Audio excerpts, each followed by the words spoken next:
This is Prince Samahu, and these are my responses to this week's interview questions. The question says, what are the potential pitfalls of using recursion, and how can I solve these challenges or these pitfalls?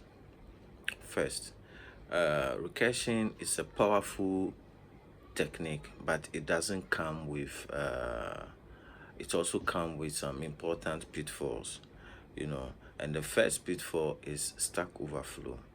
Each recursive call adds new frame to the call stack, so if the recursion goes too deep, especially with large inputs, it can crash the program.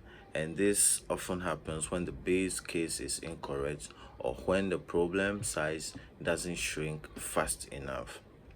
How do we overcome this pitfall? To overcome this particular pitfall, I'll have to make sure my base case is correct and reached quickly.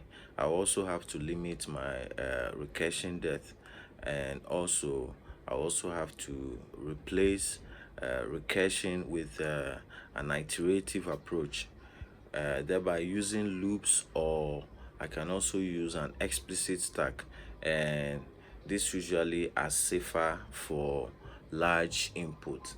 The second pitfall of recursion is poor performance due to repeated work. Some recursive algorithms, they recompute the same values many times, and this leads to exponential time complexity, or this increases the time complexity. How do I solve this pitfall of poor performance due to repeated work?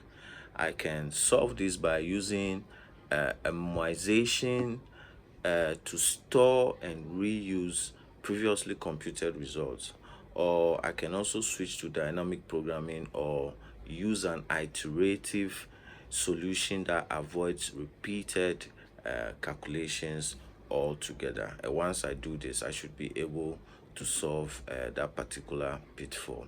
So in summary, while recursion can make code cleaner and easier to understand, it should be used carefully, and by controlling recursion depth or using iterative solutions, we can be able to avoid most of these common pitfalls. Thank you.